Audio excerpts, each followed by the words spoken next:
appreciate it if you would stop Rob Taylor from blathering on and on.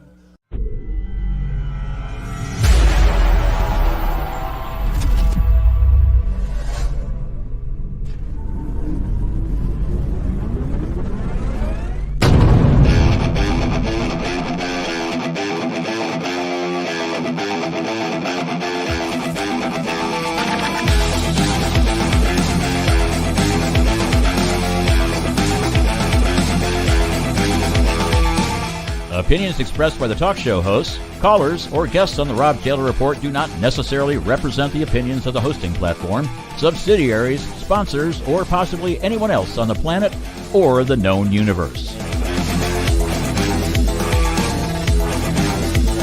From the tinfoil and lead-line broadcast bunker on the beautiful south coast of Oregon, it's the Rob Taylor Report. So strap yourself in. Your political therapy session is about to begin. Ladies and gentlemen, here he is, the nearly famous Rob Taylor. Hey, Coos County. Hey, Oregon. Hello, America. East Coast, West Coast, and beyond. I want to thank all of you for joining me. It's a beautiful, beautiful night out here in Bandon, and I hope it's just as beautiful wherever you might be, or wherever you might be watching this show. This is probably going to be one of the most least prepared shows that I have done and probably ever as far as podcasts. I know you're looking at me and thinking, well, I've seen some of your other podcasts. You're telling me that this is going to be even less prepared? No, seriously, I didn't even get any time to prepare for this show. I've been at the fair, at the Curry County Fair, which has been a delight.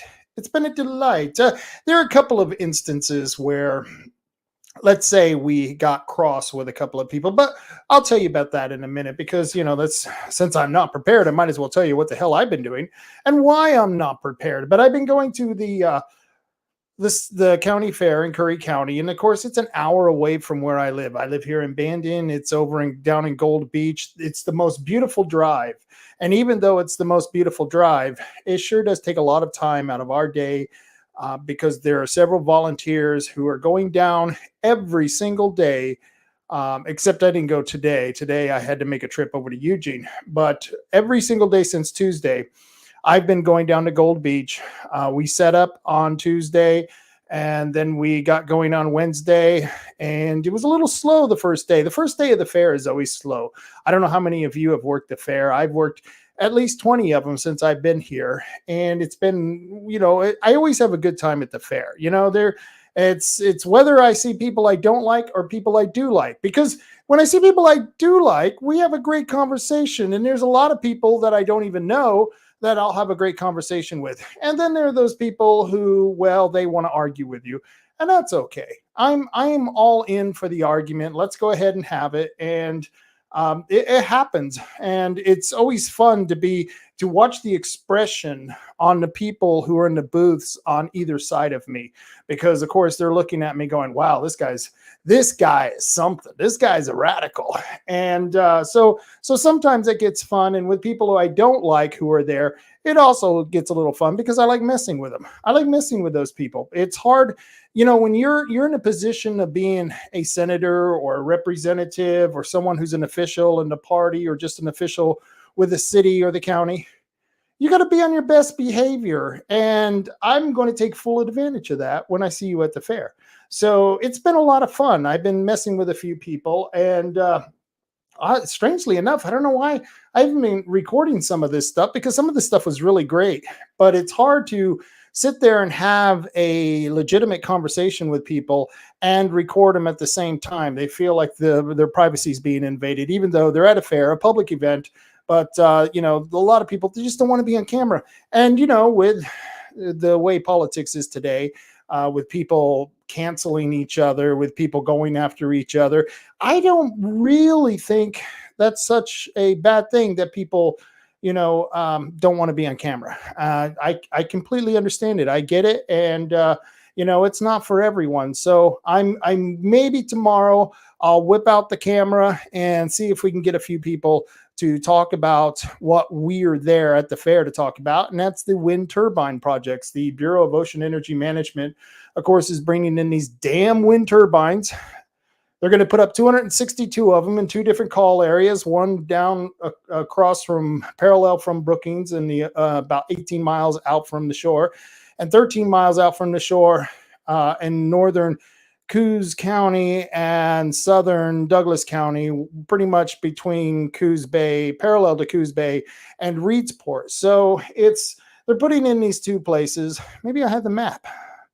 I always carried that map, and I wonder if I had that map right now. Oh no, I still got the Hitler stuff. See, that's how little prepared I am. I got all that Hitler stuff.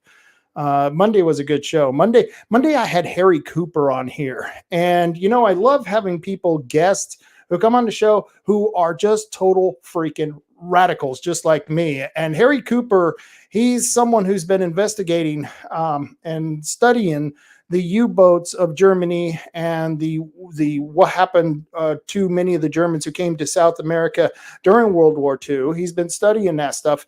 And if you missed Monday's show, you got to go on Rumble and you got to check it out, because it was an incredible interview, and I had a great time talking to Harry. And we're going to get him back on here. He's a good guy, and I think it's a kind of a story that there's a lot to that people don't even realize. Did you know America had its own concentration camps in Germany after the war? It's true. Along the Rhine, I forget which general it was, he set up concentration camps for all the German soldiers, and he wouldn't allow them to be fed. In fact, if any soldier or any of the citizens in the villages surrounding these concentration camps on the Rhine, if they were to feed any of these soldiers, they would be threatened with being shot if they did it again, if they were caught. And I don't think people even know this, but hundreds of thousands of Germans starved because America created our own concentration camp. And I guess it was easier than putting them on trial. But I want to hear more about that story. So we're going to have Harry back on, hopefully sometime in the future, to talk about that, because America has done a lot of crappy things. And I know people are going to see that proves you're nothing but a bunch of colonists who are racist and bigots. No, it just proves that governments do bad things.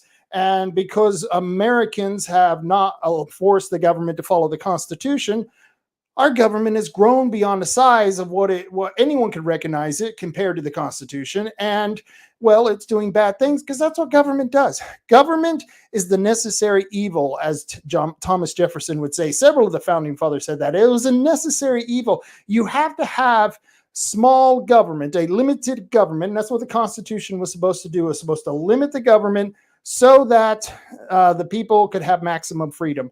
And of course, that's been flipped on its head in the last 120 years. And so it was really nice that we have people out there who are still studying events like World War II, because history, it's like I said, the narrative is brought to us, is told by the winners, the people who are victorious. The winners write history. And, that's why Celtic people always looked really bad when you read about the Celtics through Roman literature, because the Romans, they talked about how bad the Celtics were. But the fact was the Celtics were no worse or better than the Romans themselves. And so, even though they were really wild, those Celtics were wild. I mean, fighting nude is just, well, more than I would ever do. And so the whole history of the world is written by the people who won. And so, of course, it's going to be biased. Of course, it's going to be slanted. So it's important that we have people like Harry Cooper, who goes back and studies really what happened during World War II and then reports on it, documents it through eyewitness testimony, through documentation, normally from the government itself. I'm sure there are people out there who are going to say, oh, that's misinformation because the government, they put out misinformation if you tell it through Republican eyes. And so, but getting back to this BOEM thing that's going on, we were at the fair, and the Curry County Fair. What a great time it's been down there. And the reason we're doing it, the reason we are trying to make people aware of the project that you see on the screen right there, those 2 blue spots that are outside Brookings and of Reedsport and Coos Bay, those blue spots are those lease areas. And there's a lot of people out there who had no clue. I don't know how many times people go up to me and go, what's going on with the wind turbines? Why are you doing this? And I explained to them the project, the 2 call areas that the BOEM agency is planning on leasing out to private corporations. They had no clue. They were completely clueless. And that's why it was so important that we get out to the Curry County Fair. We have our own booth. We have our sign set up. We've got flyers. We've got our own website now, OAWT. It's the initials of Oregonians Against Wind Turbines, OAWT.org. And hopefully that's set up. We were a little short of time, so I don't think they launched that the first couple of days of the fair. Hopefully that's been set up. I didn't have time to check before the show, but it's we will have it set up, and we'll have our information, our events on there, some pictures, new studies that have been released. We'll have this map. You see the map that's sitting right there. We will have that at on this website, because people don't even know. They have no freaking clue, and of course, the federal government wants it that way. They don't want you to know. And that's why they, when they promote these meetings, they don't do it in a way that's on Twitter or TikTok or anything like that. So people are going, oh, hey, look, they're getting ready to take out most of our fishing area and put up a bunch of useless wind turbines, and people don't know this. Why? Because, well, they don't advertise in areas that people actually read. And so how many of you follow the Federal Registry? I mean, it was reported in the Federal Registry, and you could actually make comments to the Federal Registry on what was reported. And most of us, most people just completely missed it because they don't follow the Federal Registry. And so we're telling you, and we're telling people at the Curry County Fair, because it's very important. And it's been an interesting fair. It really has. The first day, well, I was there on Tuesday, like I said, to set up, but then Tuesday came along, and our table, I have to tell you, we're in the area where they normally have all the retailers, but they've kind of switched it up and put some political booths in the retailer area. It's a building right next to the entrance of the gate. It's the building that's connected to the children's area where they have all the children's rides. And it's not a very big place. So, you get several people in there. It starts to get really crowded and really noisy. The Republicans are there. And I have to say, the Curry County Republicans have been delightful, have been absolutely delightful. Shake your hands, very nice people. It was great to talk to them, because, I've had a battle going on with many local political parties, especially the local Republicans.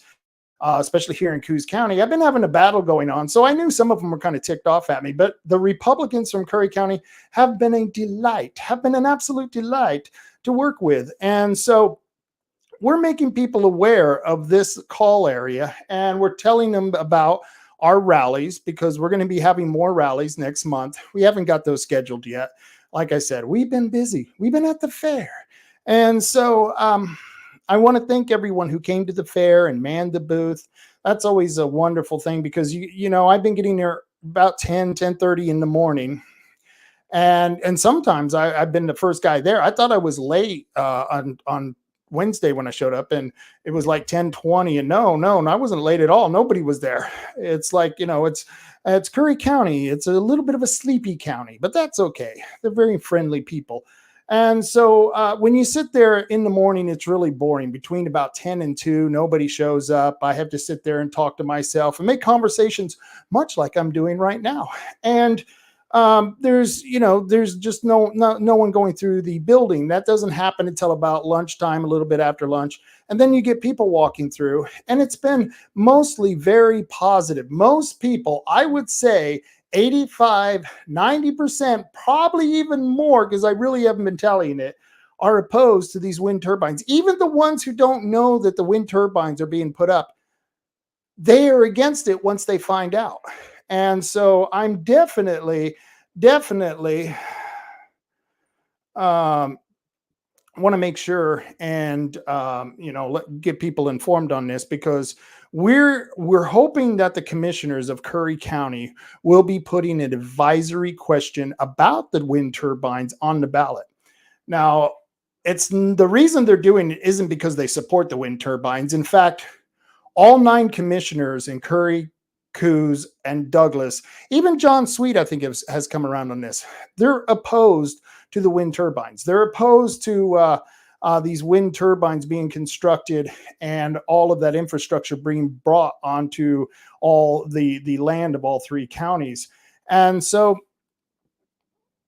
we've gotten the commissioners of Curry County. I believe this has been okayed. We're okay with this. I think I can mention it. I hope they don't get mad at me if this is a top secret story and I wasn't supposed to say anything, because I'm going to say something anyway, but that's what I do, right? That's what podcaster and reporting the news is all about. So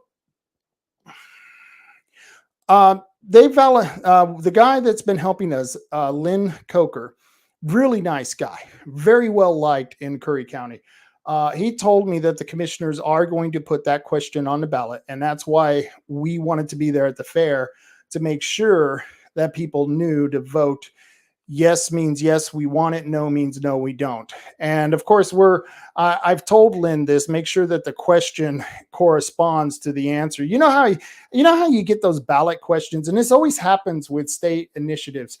Yes means no, and no means yes, and you have to read the question about 10 times before you figure it out. I think there was one year I actually answered no, and I should have answered yes, and I had to go back and change it. I don't know how they counted it. Maybe they counted it as a double count. You know how these some of these county clerks are. They like to count everything, and especially if it's for their candidates. And so Lynn was telling me that he's pretty sure the commissioners are going to put this on the ballot, and the time limit is coming up to when commissioners, the county commissions, can put these questions, advisory questions, on the ballot. And so that time is coming up quick, and I've got to get a hold of Rod Taylor. Hopefully he's watching this. Well, I know he's not watching this because he's at the Coos County Fair. I'll talk about that in a minute. But maybe I'll give him a call tomorrow. I think our very own Marty may have called him and talked to him. I talked to Marty about it, that we got to get on the ball and we got to have that same advisory question here. And people are going, well, why would you want an advisory question? Why would you want to put that on the ballot? Here's the strategy behind it. First off, an advisory question doesn't cost anything to ask the question. It goes on the ballot. And because it's a ballot that was already written and going out, it doesn't cost the county anything. Very little. It does cost a little, but very little to put a question on the ballot. And when you put a question on the ballot for an issue, usually you know what the answer is going to be from the public. You can usually predict what the public is going to say based on the ideological makeup of your county. If we were in Multnomah County and they were asking about windmills, I would be willing to bet that most people in Multnomah County, most of the voters, would support the windmills. Wouldn't want to ask that question in Multnomah County. However, the opposite is true here in Curry and in Coos. If we put that advisory question on the ballot, both in Coos and Curry, I'm going to make a prediction. We're going to get 65 to 75% of the people to say, hell no, we don't want those wind turbines. I would be willing to bet that we are going to get at least over 60. I would think it's going to be 65 to 75. I think it's going to be that high. It's not a prediction. I just pretty much know how the voters think here in Curry County. And we're very Republican leaning. Most people know that these wind turbines are nothing but a scam, and all you have to do is investigate it, and you'll find out it's a scam, literally a scam. If the government has to pay for the project, almost the entire project, that means it's a scam, okay? I don't know how much more that you can prove it other than the government's paying for it, which means the government isn't paying for it because the government, they's broke. They don't got no money. So where do they get their money? From you and me. So we're paying for it. And so that's why we're down in Curry County letting people know that this is going on. And the reason is because there's an advisory question. And so we got a little sheet where we've been taking names and emails and telephone numbers so we can contact these people right before the election and remind them to vote no. And we're going to be a little bit more organized during the election, between now and the election, so we can get that message out. But I'm not even afraid, because I think that's one of those issues where people can look at it and within 5 minutes they've decided whether they're for or against it. Now, I told you I was going to tell you about a few. So there were some incidents at the fair. Anywhere I go, sometimes there's incidents that happen. I'm just that kind of guy, and Marty's that kind of guy. Sometimes everywhere Marty goes, I find that when me and Marty are together, incidences seem to happen quite a bit. So we were walking around because we got a break. There were people who showed up to give us a recess while we were at the fair. That's why I thanked everyone who showed up, because it really sucks to be there all day. And we've got a break. Another couple showed up, and I was there with Diane, Rich, Marty, and me. And me and Marty went out to go walk around the fair. It's not a very big fair. It's a nice little quaint fair. It's like a little country fair that you would expect from a county the size of Curry. And so we were walking around, and we went down the hill where the adult rides are. And when I say adult rides, I don't mean sexual things or adult material things. I mean, they're just not the children rides are up by us, and the rides for the big people are down the hill. They're not really, I guess you couldn't call them adult rides. They're for older people. And when I say older people, older than people who are little children.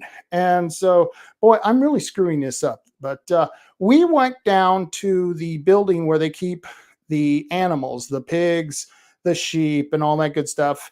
And Marty was carrying the sign, and we weren't really doing anything to protest or put out the message. Marty just happened to be carrying the sign so everyone could read it. I don't think he was doing it intentionally. That's just how Marty is. Marty just does things that, is his little way of doing things. I had no problem of it. In fact, I didn't even notice how he was holding the sign because, I was looking at all the stuff at the fair. So we go into the little corral at one of the entrances, and there's a bunch of people there, and nobody said anything. And we walked around and we watched the show a little bit, and then we walked into another room where they had the cages for the sheep, the hogs, and all the other animals. Which, it was funny. There was a hog there. I swear it was David Brock Smith's brother. There was a hog there that looks like it rolled in its swill every day. It was an extra fat little piggy. Yes, it was a fat little piggy. Looked just like David Brock Smith. I almost took a picture, but what can I say? I didn't want to waste the click on something for that. But it was funny. And so we were walking around, and this guy from OSU comes up to us, and I thought, okay, he wants to talk to us. Oh, Marty has a sign. Maybe he wants to talk to us about the windmills. And he comes up to him and he says, you guys are going to have to leave. And of course, Marty's all, why? And he goes, well, this is a safe space for the children, and we don't want you upsetting them by carrying that sign around. And of course, Marty's like, well, we're just looking at animals. And that's what I said. We're just looking at animals. He says, well, we don't want the children to get distracted. And so you need to leave with your sign. You've got a place up front where you can have your signs and all that good stuff. But we're not having that here. Now, normally that's when I would throw a fit and I would say, go get your boss. I want to talk to the police. If you think you're going to kick me out of here, you better go get a cop. Okay.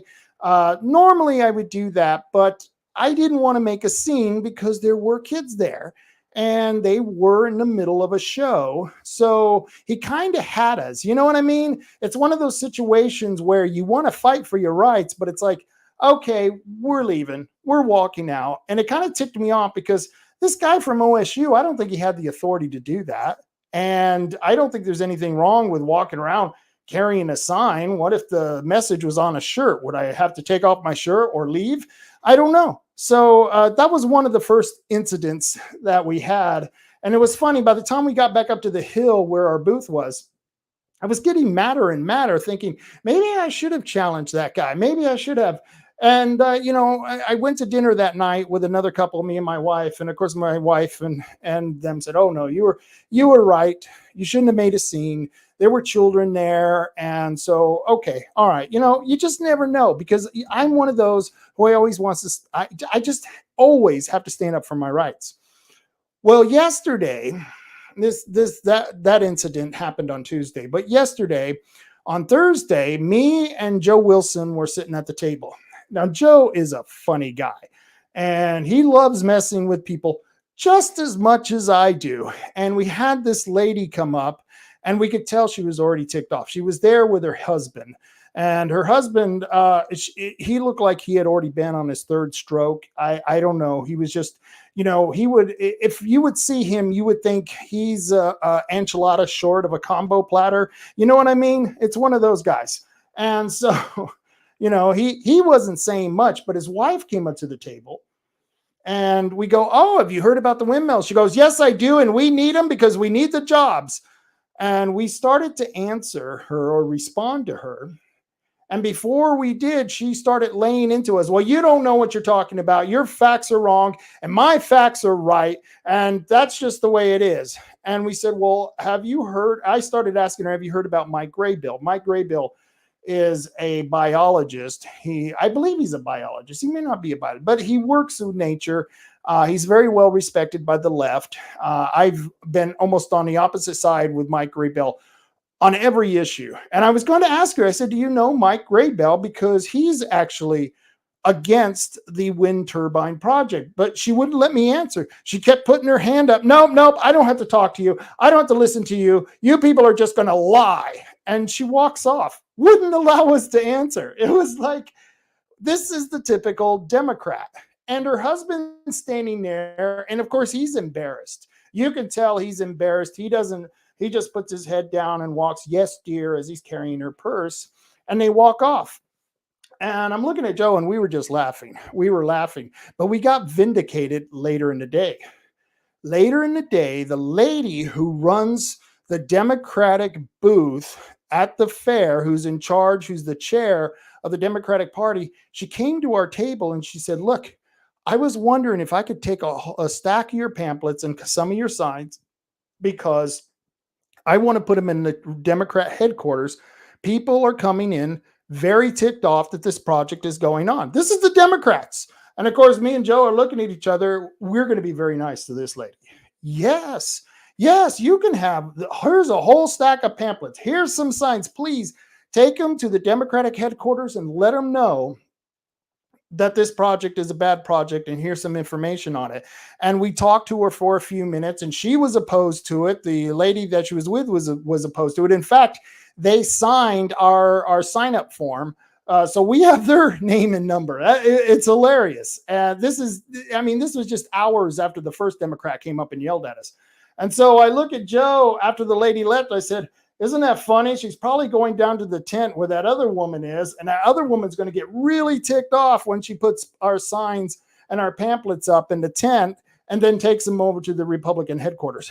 And so I would have loved to have been a fly on the wall during that little event down at the Democrat tent at the Curry County Fair. And so that was another incident. And we did have a couple of people who were for the windmills, and all of them were very nice. Unlike this crazy, insane Democrat woman with her half brain dead husband, they were very, very nice. We talked. We had a very intelligent conversation. I didn't agree with the points they were making. They didn't agree with the points I was making. But you know what we did? We listened to each other. It was wonderful. We listened to each other, and I understood where she was coming from. She understood where I was coming from. I don't agree with her, but that doesn't mean you have to be mean or rude or insulting. You can have a great conversation. In fact, we have to have these conversations, and that's the problem with the first Democrat woman who's putting her hand in the air, talk to the hand. Talk to the hand because the ears ain't listening. That was her total attitude. She didn't even want to hear anything that we had to say. And we weren't being rude to her or mean, we were kind of laughing at her at the end, but it was a joke, This is the typical Democrat. They don't care to listen to what we're saying. So that was just one of the ladies that came up to us during the Democrat booth, and this was at that point in time, Kamala Harris had been anointed by the Democrat establishment to be the next presidential candidate for the Democrats. And I kind of came up with a theory that I think is going to explain why Hillary Clinton didn't win in 2016 and why I don't think Kamala Harris is going to win in 2024. I actually believe that the brain dead, dementia ridden old man who has the poopy pants problem, President Biden, I think he would have been more of a challenge in his dilapidated condition than Kamala Harris. And here's why. I was looking at the husband, like I said, when that Democrat came up to the table, and he was totally embarrassed, and he was actually holding her purse. I don't know why. Maybe it was his purse. I didn't ask. I just assumed that he was holding his wife's purse. You could tell she wore the pants in the family. Well, I know she wore the pants in the family. She was in overalls. He was in overalls too. So they both wear the pants in the family, but that's a Democrat family. And here's why I don't think that Kamala Harris, whatever the hell her name is, this is why I don't think she's going to win. A lot of those husbands who are married to liberal women, they're a bunch of cucks. Okay, let's face it. They have been cuckified by their liberal wives. They have been henpecked. You're all a bunch of racists. You're all a bunch of sexist. You're all transphobic. Now tuck your wiener and you do what I tell you. Carry my purse. I mean, could you imagine being married to someone like Barbara Streisand or Oprah or Michelle Obama? I mean, you really think Obama is running the show? Barack, you think Barack was running the show? No. Big Mike, Michelle Obama, Big Mike is running the show in that family. I guarantee it, because that's how liberal women are. Most men in the Republican Party, they're alpha males. They are in charge of the family. They put the foot down. They're the king of the castle. And so I was thinking, after watching this husband, this is why Hillary Clinton didn't win. Those guys secretly hate their wives. They're henpecked, like I said. They're weak men. They know they're weak men. And the only way they can get back at their women is to vote against their candidate.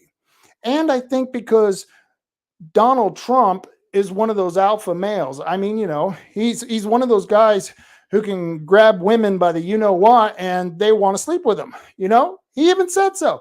So we know what kind of guy Trump is. He is the alpha male. He's a guy who's been, he's performed in the wrestling ring. He's been one of those guys who's made, trillions of dollars. He's built things. He's created things. He's built businesses. He's been on TV. I mean, this guy is the total alpha male. Biden, not so much. I mean, you look at Biden, you can tell Jill's running that show. You look at Barack Obama and Michelle Obama. Michelle's running that show. And you look at Kamala, whatever the hell her name is, and her husband, Doug. First off, his name is Doug. That's the all-American name. Not like Doug Washington, AKA BTR. No, not like Doug Washington. He's Doug. Doug probably holds Kamala's purse too when she's in the waiting room. I guarantee you, when she's in the changing room and he's waiting in the waiting room and while she's in the changing room, I can guarantee you he's holding Kamala's purse. And secretly, he would like to vote against her. I don't think he's going to get that chance because I think Kamala takes his ballot as soon as he gets it and fills it out for him and makes him sign it. I think he's that much of a cuck that's what's happening in their family. And I think that's happening with most Democratic households. I think their men secretly hate their wives because they're ballless, spineless wonders, and they won't stand up to their wives because their wives are more manly than they are. And that is completely why I think that if she loses the election, it's going to be because of that reason. Men from the Democratic men are either going to vote for Trump or They're just not going to vote for Kamala. They're just not going to do it. Maybe they'll vote for R. Robert Kennedy Jr. or RKJ. What is his name? Robert Kennedy Jr. Yeah, RKJ. And so that's what I think is going to happen in the Democratic Party, because all of the males in the Democratic Party have been cuckified. I don't know if that's a word, cuckified. Well, under this cuckification, the cuckification that these men have gone through, they secretly hate their wives. Okay. I just want to put that out there. And I think they're not going to vote for Kamala. That's exactly why Hillary didn't win. I mean, no real man liked that bitch. Okay. Most women didn't like that bitch, but I think there are a lot of Democrats men, I'm talking about the men, and I'm not talking about the phony men, the ones who, started out as women and had an added on to me. And, they now have a penis. They now take testosterone, and not those men, because they're not men. They're still biological women. I'm talking about the men who are born men who are married to these women, like Will Smith. Look at how Will Smith's wife just runs that show. She's out there banging teenagers and telling them about it during interviews. That's just crazy crap, man. That's some crazy crap. And who does he slap? Not his wife. He slaps Chris Rock when he talks about it at the Grammys. What a weird situation, but that's how Democrat men are, and that's how Democrat women are. And when I saw this woman at the fair come up in her overalls and her husband in overalls saying, yeah, we need them jobs. I mean, she really wanted to come over the table and come at us, but she knew I'm not afraid to punch a Democrat woman in the face. So if she would have came over that table, I would have held her down, and Joe Wilson probably would have kicked her into submission. It might have taken both of us. She was a big woman, and you just ask her husband. And so, and they weren't the only couple. I noticed this. There was another young couple that had their Kamala, whatever the hell her name is. They had her buttons on their shirt, and the husband was walking around, and, he has the man bun, and he's wearing effeminate clothes. He looks effeminate. And it was funny. His wife, she was a very heavy set woman who once again was in charge of the scene. I mean, he actually asked her if he could get something at the fair, like he was her child and not her husband. And that's why I just have this theory that Donald Trump is going to win. And if he does win, it's because Democrat men have been cuckified. You can put that down, mark that down. I'm the one who's came up with this theory. So that was my experience at the Curry County Fair. Yeah, I know. I get a lot of weird shit from the fair. Well, you sit there all day and you got to come up and think of these ideas. And by the way, people who are going, why didn't you go to the Coos County Fair? It's a much larger fair. And we would have loved to have gone and had a table at the Coos County Fair. We had the people, we just didn't have the money. According to the fair, I think the fair booths are like $300. Don't quote me on it. I think the last time I went to the fair, I paid $300, but now they want you to go out and get insurance for the booth. And we're not a nonprofit. We're just a group of people who are loosely organized, opposed to BOEM's leasing of these wind energy farms. And so these call areas. And so we didn't go to the Coos County Fair because we didn't have the money. And I've heard a lot of people complaining about that same thing. And they said that when they went to the fair, they thought it was small and there was a lot of vendors missing, a lot of booths that were empty. I don't know. I haven't gone, so I can't say that's true. If any of you have gone to the fair and you know different, please remark. Or if you know that to be true, please remark on Facebook or on Twitter. But I don't have a clue because I didn't go to the fair. We didn't have the money.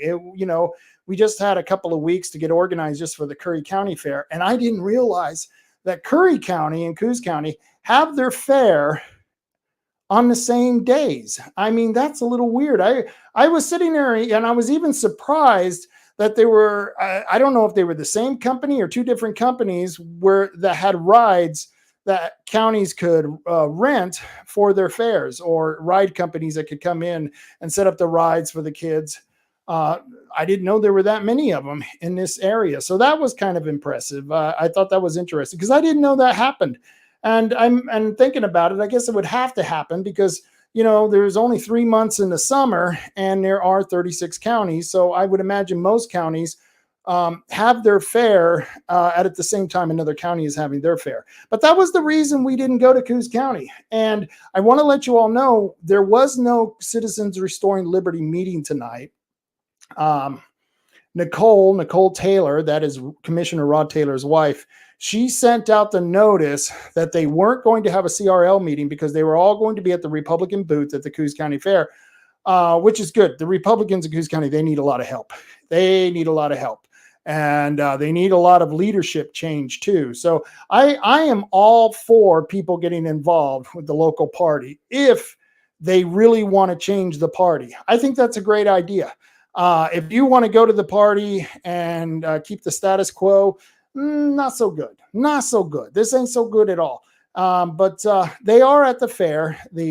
Several of the leaders, the leadership of Citizens Restoring Liberty, Rod and Stan and Teresa and his wife, and they're the leaders of Citizens Restoring Liberty. They're active in the Republican Party. So I thought it was good that they went there. I bet they're having a wonderful time. I hope they're having a wonderful time. Fairs are fun. Fairs are the best thing. I used to go to the Albuquerque Fair, and it was much different, much different than the fairs that I go to in Coos County and Curry County. Part of the reason is that as soon as it gets dark, the gangbangers come out. And every year there's a stabbing, a shooting, an assault. Every single year there's a brawl. So, when you get out on the field in the Midway, they call it the Midway. I think they call it Midways for all fairs where the rides are. When you get out on the Midway in Albuquerque, after dark, you are taking your own life into your hands. I've seen a lot of brawls happen at Albuquerque, and I don't know if they still serve booze, but I thought that was really stupid. But I don't think it would stop the gangbangers, and I think they're on much more than just booze. But it wouldn't stop them. They would drink their booze, they would take their drugs, go to the fair anyway, because that's what they do. It's the tradition in Albuquerque. So it's nice to go to a county fair where that at 10 o'clock at night there isn't going to be a riot. Okay. That is a wonderful thing. That brings me to another subject real quick.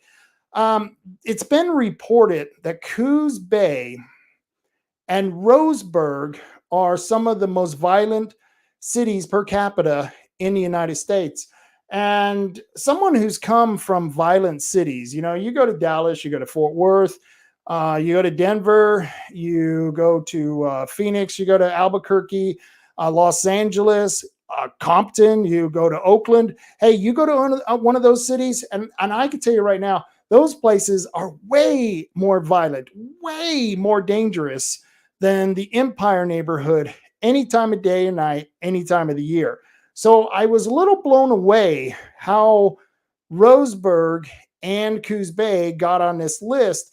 And I was thinking about it. I think I understand what happens because it's based per capita, meaning they go by the percentage of the people who live there based on the crimes that are committed, but not just committed, that are reported. That's the significant difference. I'm willing to bet there are a lot more crimes going on in the major cities that I just mentioned. New York, Chicago. Chicago is a wild town. There are much more crimes going on there per capita than what's going on in Roseburg and in Coos Bay. The thing is that people in Coos Bay and people in Roseburg still report the crimes. And because they're reporting the crimes, that's why it makes it look like it's a much more dangerous cities.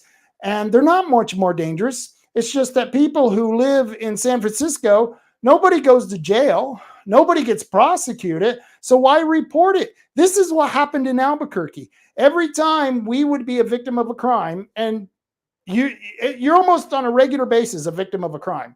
And every time we had been a victim of a crime and you report it, the police would act like we were the ones who were the problem. Why are you reporting this? Well, my house just got robbed.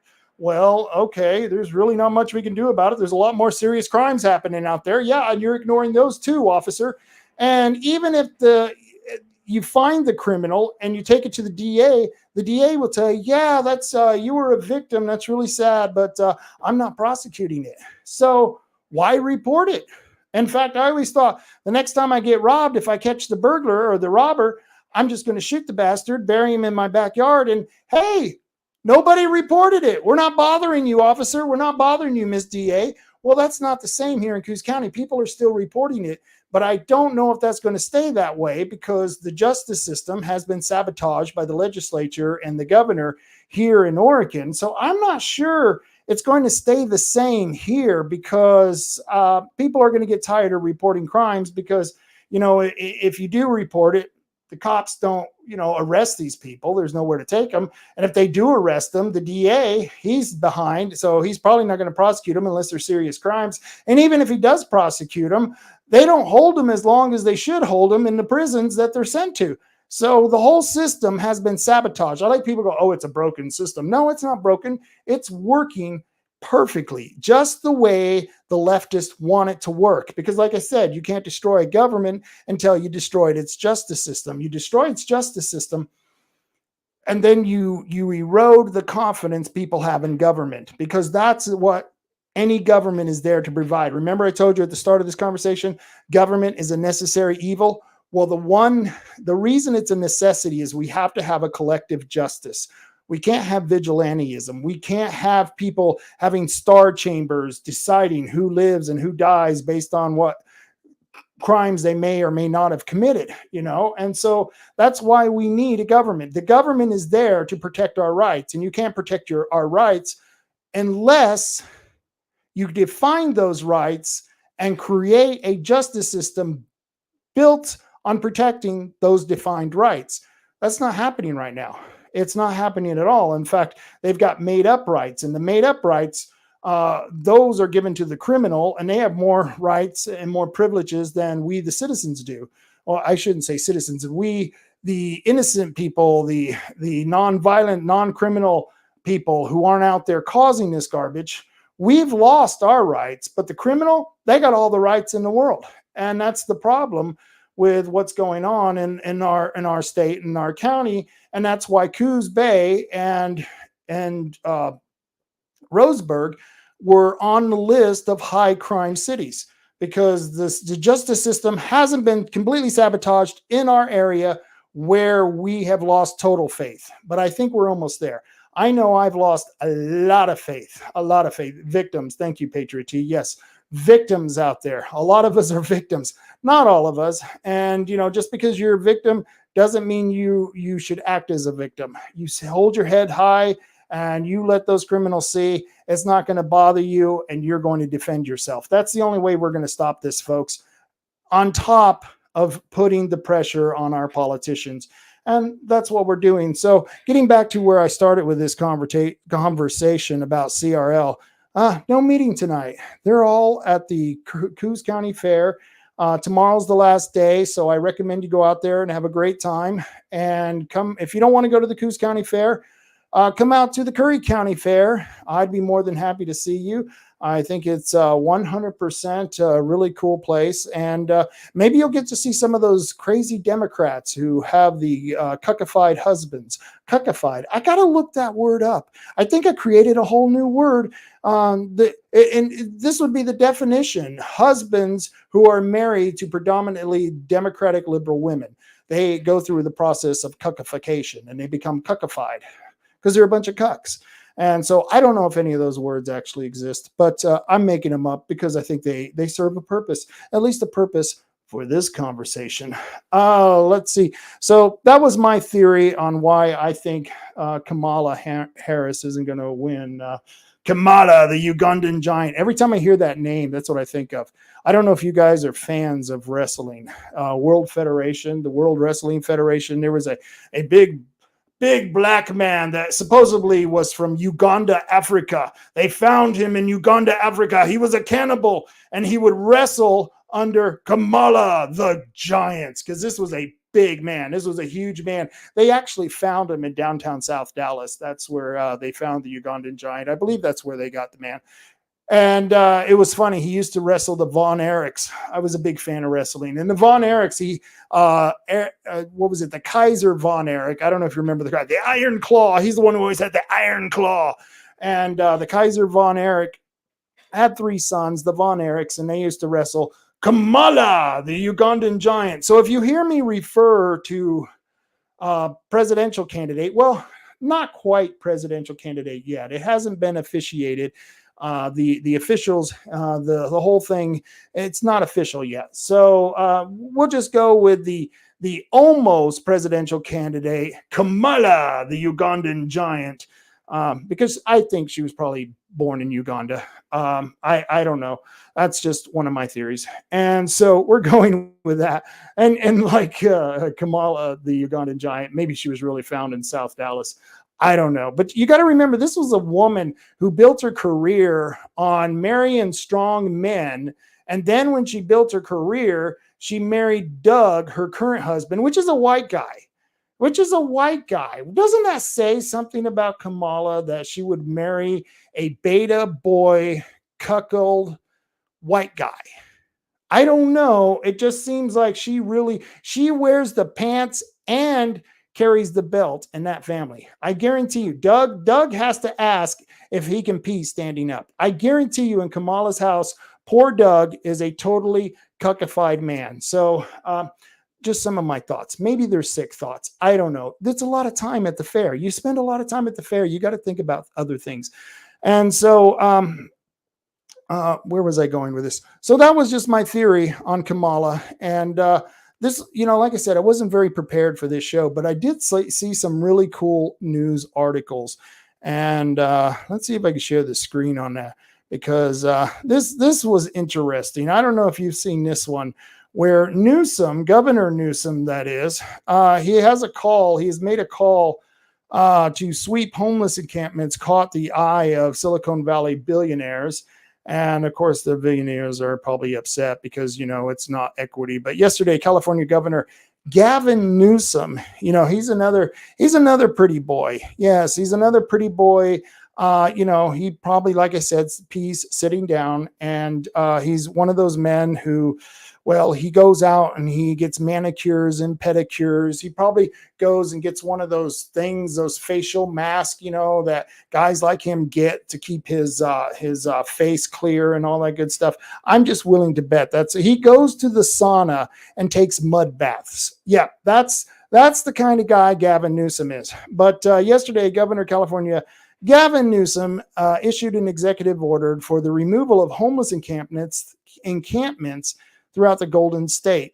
Probably, I think now the Golden State is referring to the golden showers that they give each other because of the lack of water that state is starting to have. That's what's really going on, and that's why they call it the Golden State, because there's nothing golden about California except the golden showers. But the move came in the aftermath of a recent Supreme Court ruling allowing cities to not only ban people from sleeping in the streets, but fine and arrest them, like we should, right?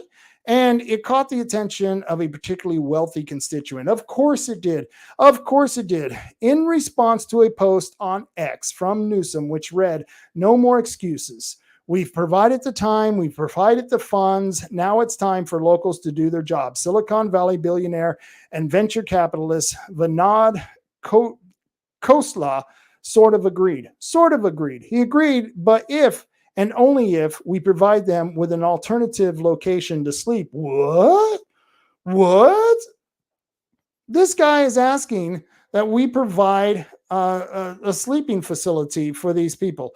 And I can tell you right now, that's the problem. We've got an open door to the Treasury right now, where any scumbag, fentanyl-addicted derelict of society can go in and steal money out of the Treasury. That's a problem. That's a problem for me. And so I personally don't think it violates the Eighth Amendment. And the Supreme Court didn't think it violated the Eighth Amendment because we pay taxes to build sidewalks to be walked on, not to be turned into campgrounds. And that's the same with every other area, parks, wooded areas in residential areas. You know, like at the end of my street, there's a little wooded area. I mean, it's like 6 trees down there. But the homeless guys, the bums, the derelicts, they like to use their drugs down at the end of my street. And then I have to go down there and yell at them. And of course, I'm probably putting myself in danger of legal action more so than the guys down there who is shooting crap into their veins. Yeah, it's true. It's true. That's how screwed up the system is. Because why? The Democrats want it that way. They're crazy. And so this was the best thing ever that the Supreme Court did. They finally ruled that it does not violate the 8th Amendment to kick these bums off of public sidewalks. We designed sidewalks, it's in the name, to be walked on. Sidewalk, not side camp, not side shitter. No, not side drug dispensary. No, this is the sidewalk. You're supposed to walk in it just like the street and parks and schools and all of those other places that we pay taxes for specific reasons. We pay our taxes for those specific reasons. And because we pay for those specific reasons, we should be allowed to kick people out of those places when they're abusing those facilities, those public lands. Let's see. Patriot T, he has a comment here. People can't live because of all the taxes. I know 5 people that have jobs but can't afford homes. Yep. And part of the reason is because the government has destroyed the ability for developers to build houses. We could build houses in this state. 54% of the state is owned by the federal government. You could eliminate their ownership of 30%, just 30%. I would take it all from the federal government. They have no right to it. But I would take 30% right now and designate it to developing houses. They could do that right now. And then I would get rid of all the rules and regulations on building houses. Because right now, if you're a government, such as the government of Coos County, the government of Coos Bay, you can build one of those shitty shanty towns that they have built for the Devereaux Center, Coal Slough Bank Village. And you can have people living in little shanty shacks. That's perfectly legal if you're the government. Well, why isn't it legal for a private developer to do the same thing? Well, I'll tell you why. The government hates competition. So there are ways that we can offer houses to families. There are ways that we can offer livable spaces to people through the free market, but it's not being done. And the government isn't going to do it and isn't going to solve the problem by the people being given all this money from other people. You can't take money from the producers and continue to give it to the people who are taking it, enable them and continue to enable them and expect to not weaken the producers. That's what we're doing in this country. Patriot Tree has another comment. He says the Boston Tea Party happened because of 2% taxes. Get rid of the illegals and have plenty of homes. I'm not sure if that will help. I don't think getting rid of all those. We had a housing problem well before Biden opened up the borders, and so I don't agree with you on that one, Patriot T. I would like to get rid of the illegals. I hope they have mass deportations, and I hope Trump stands by that if he wins. And like I said, I think he's going to win because of all the cuckified Democrat husbands out there. And so if he wins, I think that you will see that problem go away. That would be a nice thing. That would be a very nice thing. Let's see. What was the other story that I had here? Yes, let me share this tab. This tab is California Governor Newsom cuts $80 million for police and prisons. Oh, this makes sense. He finally gets tough on crime and is going to get rid of all the derelicts and druggies and criminals who are living in these shanty shack towns. And what is he going to do? He's going to take 80 million, cuts 80 million for police and prisons. That's right. So we're not going to have any place to send these people. And it doesn't matter because we're not going to have anyone to go out and arrest these people. Once again, this is Governor Newsom. And let's see, I think this was through another executive order, or is this through legislation? California Governor Gavin Newsom is one of the most well-known political leaders in America. However, not everyone believes. Wow, it jumped. Why did it jump like that? I don't know. But one of the major complaints about Governor Newsom is that he has been overspending since he took office in 2018. Well, no kidding. That's what politicians do. Whether they're Republican, whether they're Democrat, they overspend. They always overspend. And whose money are they spending? Your money, my money. That's why they are spending it. It's not their money. If it was, it would be a whole different situation. But in 2017, in California, state deficit was only 1.6 billion. But now, 6 years into Newsom's reign, and the deficit sits at almost unbelievable 68 billion for the 2024-2025 fiscal year. And you know, you got to ask yourself, who's gonna pay that? Well, we know we're going to pay that, the taxpayers. But is it going to be the state of California? Because, like Patriot T just pointed out, there are a lot of illegal aliens, and a lot of people are moving out of California who are the producers, the people who produce the money, who produce the products, who produce all the things that people need to live a good quality life. Well, they're moving out of California. And who's moving into California? Well, a bunch of immigrants, a bunch of invaders, illegal alien invaders have moved into California, and there is no housing for them because we already had a housing shortage. And now there's going to be no police to arrest them when they cause crime. And even if they do get arrested, we're not going to have any prisons for them to go to. What possibly could go wrong here? I don't know. I'm telling you, this is the insanity that's going on in the state of California. And I don't know. We're not too far behind. Our governor is just as crazy. She's just as crazy as Gavin Newsom. I mean, they're both, well, they're loco. They're El Pollo Loco. Chicken crazy. Yes, El Pollo Loco. And I don't know what we're going to do about it. This is just a bad thing. Patriot T, he has another comment here. Sanctuary state, been going since the 90s. Yeah, Oregon was the first sanctuary state in the entire nation, and it hasn't done very well by us. And that's why all of our sheriffs and of all the 36 counties won't hold immigrants on detainers because they'll get sued because we're a sanctuary state. And, you know, it was funny.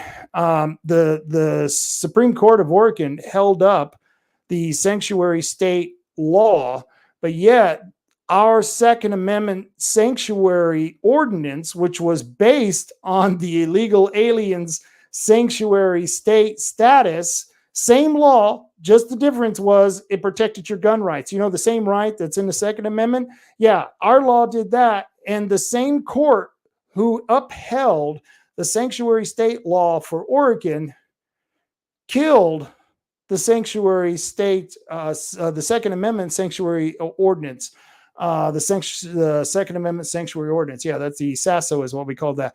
And that was actually that one even went to the Supreme Court. Missouri had a Second Amendment sanctuary status, and the Supreme Court shot that down for Missouri, saying that they have to uphold federal regulations. So this is the contradictory, even out of the court that Donald Trump had appointed so many judges.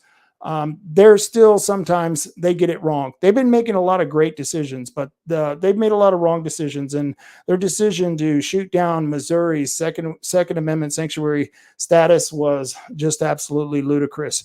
But I thought I'd show you those two articles from the state of California.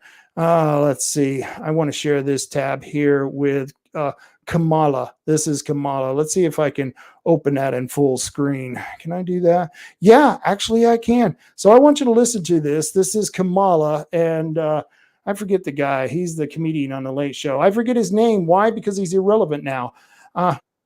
Clear that I know that there are protests still happening in major cities across the United States. I'm just not seeing the reporting on it that I had that's right. for the first few weeks. That's right. But they're not going to stop. They're not going to stop. And they're not, this is a movement. I'm telling you, they're not going to stop. And everyone beware, because they're not going to stop. They're not going to stop before Election Day in November, and they're not going to stop after Election Day. And everyone should take note of that on both levels, that they're not going to let up, and they should not. And we should not. clear that I know that there are protests still happening in major And cities so across the United States. that there was Kamala, the Ugandan giant, Kamala. She was there sharing her thoughts on the protests, because they were all mostly peaceful, except for those burning federal buildings. I don't know if you guys saw the protests that just happened in Washington, D.C., with they were protesting against Netanyahu, who was here from the Prime Minister of Israel, who was in Washington. They were out there protesting. They desecrated many different monuments. They spray painted them. They probably damaged them. We don't know. We'll get to see the aftermath in all the videos. But it just blew my mind that once again, here we are, mostly peaceful protests. None of those people were arrested. There were very few arrests. And compare that to January 6th and what they did to the January 6ers. And those people some of them are still in jail, suffering without being tried yet. I don't know how this is legal. I don't know how, and nobody has stepped in. And this is why it's so important that President Trump gets into office, if for anything, to alleviate some of the suffering that has happened because of the criminals who are in jail right now in Washington, D.C. And, we got our own Commissioner Rod Taylor. He was in D.C. and he did go inside the building, but he only went inside the building, the Capitol, the U.S. Capitol, to return a painting that someone was stealing. He returned the painting, and that was a good thing. But Mark Daley, who is the former mayor of Coos Bay, he has demanded the sheriff arrest Rod Taylor and hold him in jail and notify the Department of Justice to have him taken away to D.C., the D.C. gulags, where all those other January 6er political prisoners are being held. And he demands that they take Rod Taylor. And I'll be quite honest with you, I am surprised that the federal government hasn't taken Rod Taylor, because he would be a giant trophy. Could you imagine? Oh, we got a county commissioner who went to the insurrection on January 6th, and not only went to the insurrection, but went inside the Capitol during the insurrection. All the other things that I told you about him doing it for good reasons, that would be ignored. It doesn't matter. I am surprised that he has not been picked up by the FBI and taken to Washington, D.C. That just blows my mind. So, kudos to you, Rod Taylor. And don't think that you're out of this. As long as Kamala, the Ugandan giant, as long as she is in charge, and she is in charge. I mean, let's face it, dementia man, he's got all those poopy pants problems. Well, he's not in charge. We know it. It's Jill and Hunter and, of course, Kamala. They're all in charge of the Oval Office right now. Let's face it. That's just the truth. And so you're lucky, Rod, that those people haven't sent warrants out for your arrest, and you haven't been hauled off to Washington, D.C.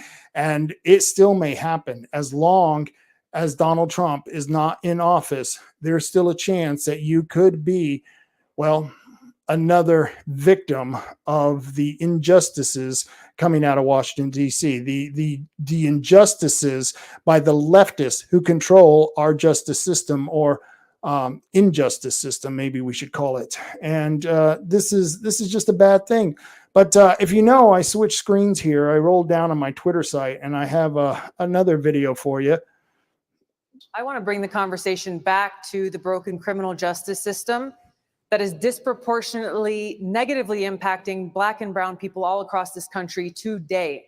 Now, Senator Harris says she's proud of her record as a prosecutor and that she'll be a prosecutor president, but I'm deeply concerned about this record.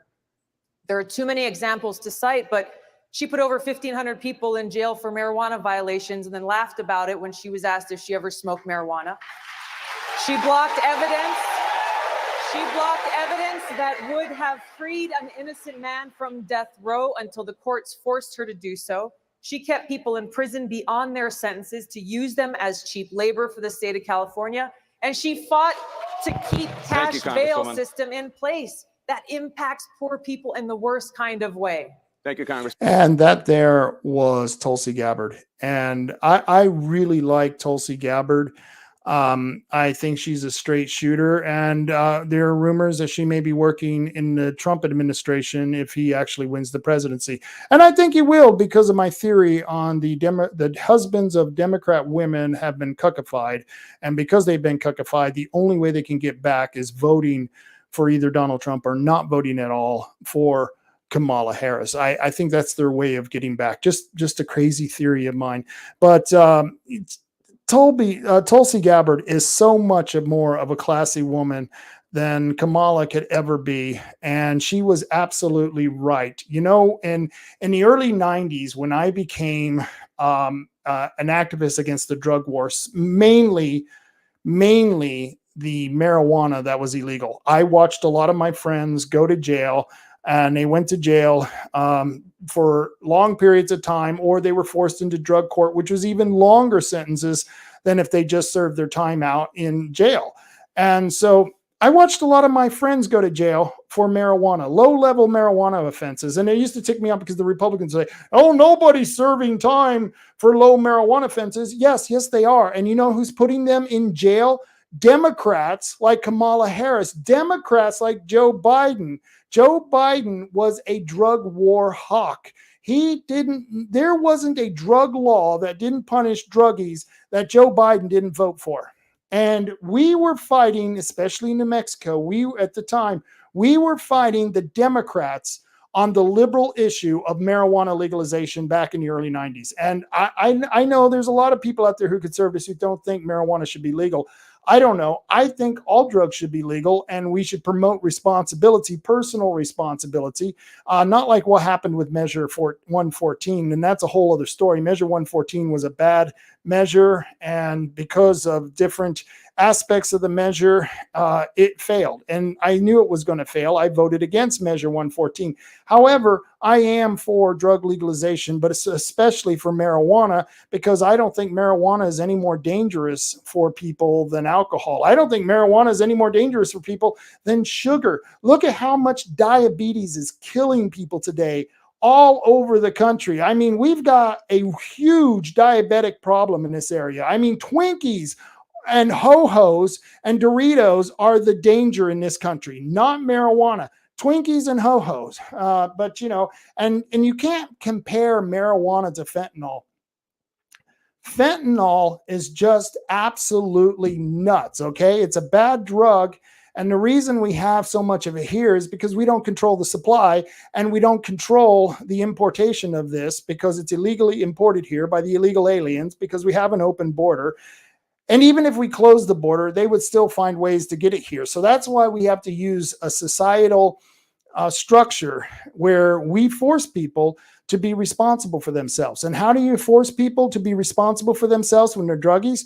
Well, you don't enable them. That you don't build Devereaux centers to enable druggies. Okay, it's plain and as simple as that. If there are people who can't afford housing, who can't afford food, I'm more than happy to see charities feed them. But when we give money from the producers and give it to the people who are not producing, who are living basically killing themselves, and it's a choice to kill themselves, killing themselves with these drugs, that's why we have so much drug use in this country. We need to stop them from having that.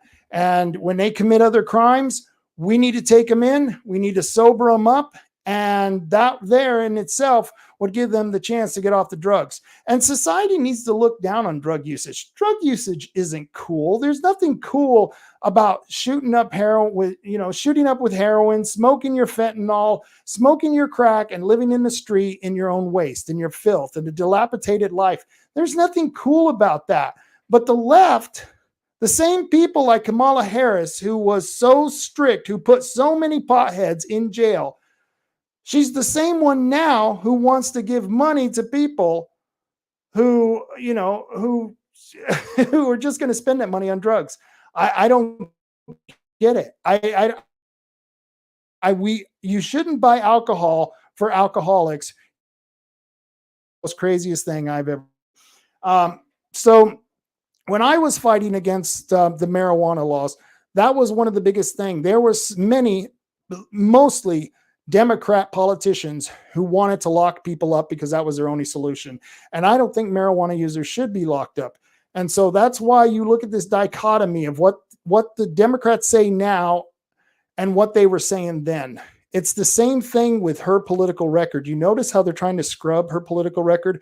Right now, they're trying to ditch all the stuff that she has done in the past, all the things like, well, locking up potheads while making fun of herself using pot, smoking pot. I believe she was a pot smoker. I believe Willie Brown used a few drugs himself. I don't know if you've ever heard that man talk when he was alive, but Willie Brown, boy, talk about a character. If you want to read about a corrupt politicians, go read about the life of Willie Brown.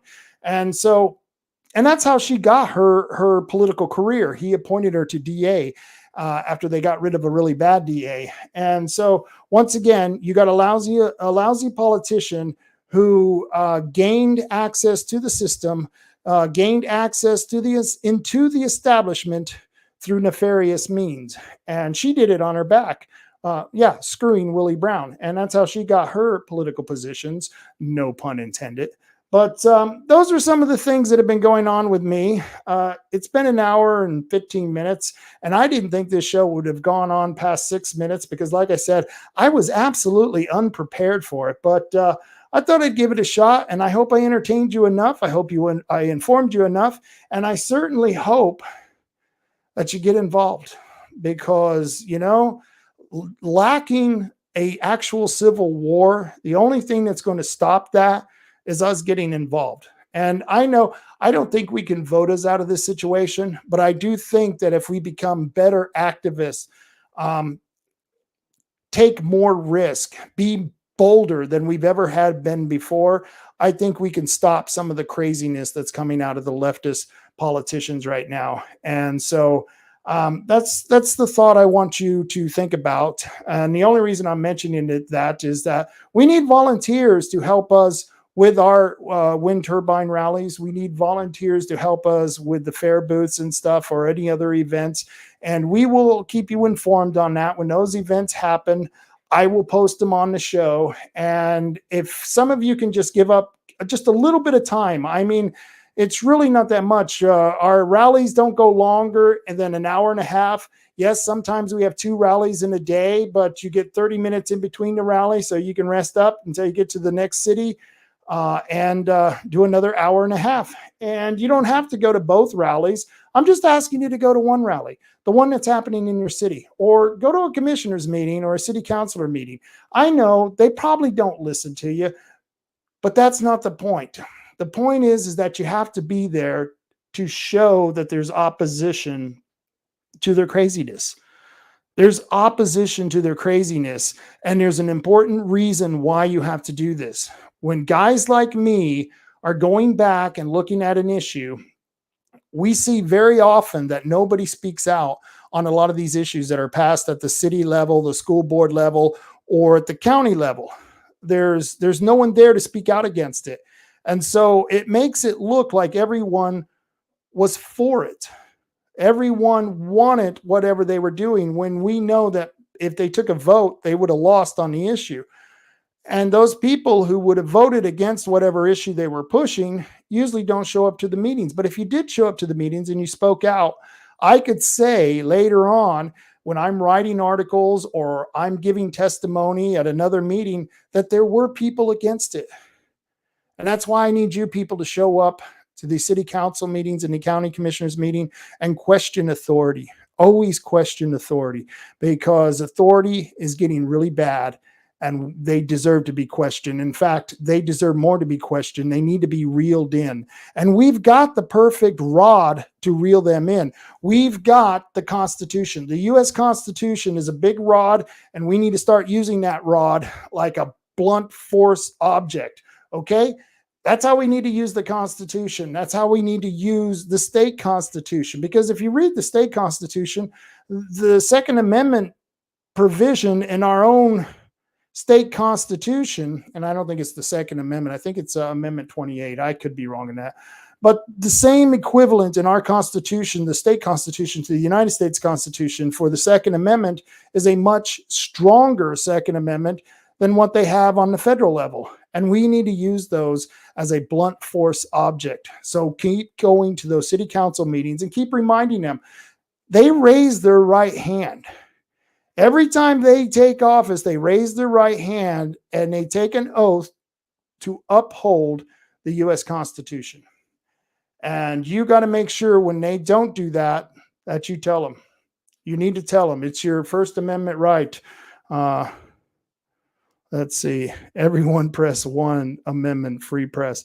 Yeah, I agree. But we got to keep going, folks. This is going to be a nasty, bloody fight for your kids and for your grandkids if you don't stand up now. If we don't stand up now, if we don't do nothing now, if we're spineless, if we're like the Democratic husbands and we become cuckified like the Democrat husbands who are carrying their wife's purse and peeing sitting down, if we become like those cuckified husbands, then we're no better than the Democrats. In fact, we're worse because we pretend and we portray ourselves as people who believe in the Constitution, who believe in the rule of law, as long as that law is there to protect all of our rights equally. And so that's just a little message to you. And you know, it doesn't take a lot of time to go to the fair and sit there for 4 hours for one day out of the 4 days that it's going. It really doesn't. And I promise you, if you have a good attitude, you'll actually have a good time.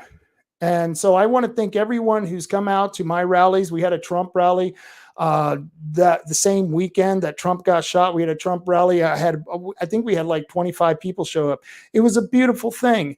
And we have anywhere between a half a dozen to a dozen people show up for the wind turbine protest against the wind turbine rallies. So I want to thank all of you for showing up. Keep showing up. And I want to encourage all of you who haven't shown up to make the time to do it. You know, it's the right thing to do. You know in your heart that it's the right thing to do to stand up against authoritarian governments. And guess what?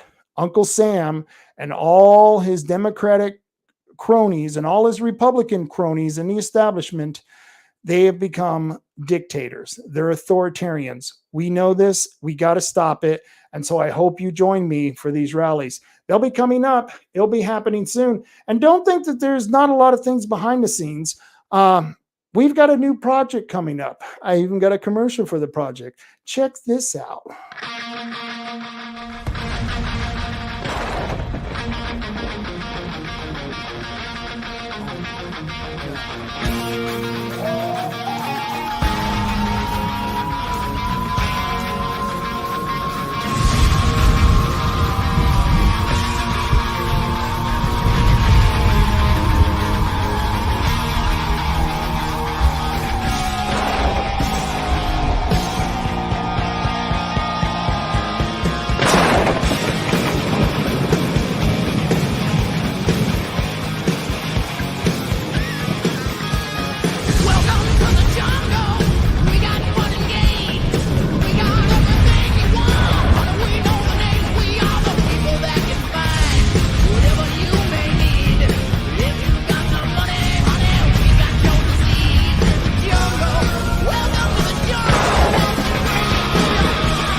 The internet, I pushed too many buttons while I was playing that. That happens sometimes. We'll get over that. And of course, I want to show you this famous picture. Never forget this picture. You know, right now they had, what's his name, in charge of the FBI. Oh, it'll come to me 5 minutes after the show goes off. But they have the guy who was in charge of the FBI saying that, oh, no, it wasn't a bullet. It was shrapnel. Like, does it matter? You guys couldn't stop a guy from shooting at the president. Does it matter whether the bullet hit his ear or the shrapnel hit his ear? And you know why he did this? You know why the guy said that is because he wanted to minimize the assassination attempt. They got to minimize that, because that's part of the reason President Biden is no longer a presidential candidate, is because once President Trump, once he got shot, they put him above even a martyr status. This is something, this picture right here is something that's going to be burned in the eyes of young people for the rest of their life. It's very much like for many of us who are in our 50s and 60s who remember that day when Ronald Reagan was nearly assassinated, and the pictures from that assassination, they're burned in our head. We'll never be able to get rid of those memories. I don't care how much dementia eats away at my head. I don't think I'll ever forget that day that President Ronald Reagan was nearly assassinated. And I was 14 at the time. Well, there are a lot of people who are preteens and teens who've seen this, and this image is going to be burning in their head for a long time. They know where they were on that day. And this is an image that's going to be iconic for 100 years. For 100 years, I tell you, if not more, they'll still be talking about it. So, it's, I like to show that picture. I love that picture. That's just an absolutely wonderful thing. And I do got to remind you guys, I have some sponsors. Yes, I have some sponsors. 3H Tree Service. These are some badass guys. If you want to meet some really manly men, and believe me, these guys, they're not married to Democratic women. No, their women are strong women, but they're women, and they're not a bunch of henpeckers, who are pecking their men to death and making them pee sit down and cuckifying them. Yes, boy, I really nearly went off the rails on that word. And so, no, the 3H guys, they're real men. They're real men. They'll come out and they'll climb up a 90-foot tree and take it out, top that sucker off, and it don't matter if it's on a cliff facing over the ocean. They are badass, and they'll remove it with surgical precision. Matt Holman, his father, his brother, they work into business. It's a family business. I highly recommend these guys, 3H Tree Service. You won't find a better tree service company in the entire state. Nobody is going to beat 3H Tree Service. These guys are badass. 541-294-1800. And on Monday, we'll be playing Where's 3H Tree Service? Where are they? Where is 3H Tree Service? I don't know. I'll give you a few hints. And if you find them, you'll win the prize. The prize of the day is usually $50. And we have one round almost every single Monday. 3H Tree Service, 541-294-1800. And go check out their latest videos on their Facebook page. And like and share their Facebook page. That sure would help them out. They would appreciate it. They're a bunch of patriots. And I think you guys like supporting patriot businesses. I know I do. And then, of course, there is Tom and Gigs. Tim from Tom and Gigs. He always does an incredible job on all my vehicles. I take to Tom and Gigs, and they do an incredible job. And if they don't do an incredible job, they will stand up and fix whatever is the problem. And if it doesn't come out fixed, they will fix it. They will make it right. That's how badass Tim is from Tom and Gigs. So you got to go to see Tim at Tom and Gigs, Tim and Josh. They got those RC cars, incredible little RC cars. Well, actually, they're pretty good size RC cars. They were like this, the size of the Tonka toys when we were kids. Those big metal ones? Well, they got RC cars about that size, and these things are fast. They are really cool. They go jumping. They hop. Your kids will love them. If you got a 12-year-old at home, get him an RC car. Go over to Tom and Gigs and get him an RC car. Or her, don't matter. They are for everybody. And so go over to Tom and Gigs, check that out. If you need a light bar, you need a tonneau cover, you need a sidebar, a side rail, we can take care of all that stuff. You need to put a winch on your car. You might scream a little bit, but Tim can do it. From Tom and Gigs. Go to Tom and Gigs at 135 South Shoneman Street. That's 135 South Shoneman Street in Coos Bay, right behind the car wash. Really good place to catch those guys. And of course, Herbal Choices. Once again, not only am I a man who stands by my principles, I believe in freedom. I believe in freedom as long as we force people to be personally responsible with those freedoms. And so that's why I support Herbal Choices, or should I say Herbal Choices supports me. They're one of my sponsors. They're a great group. They've been with me since I had my radio show going back 5.5 years ago. They've been with me that long, These guys, the owners of these Herbal Choices, is great. And unlike some of their competitors who keep giving their pot money over to the Democrats, well, you don't want to do that. You want to go see Herbal Choices. They have 5 stores, one south of Bandon. They have one on Highway 101 going north in Coos Bay. They have one in North Bend on the southbound lane of Highway 101, just right over the bridge. You come right over the bridge. I don't know, it's a little ways down, and there's an Herbal Choices to pick from.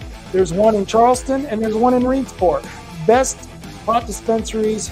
I couldn't recommend them anymore. They're great people. And of course, Oregon Firearms Federation.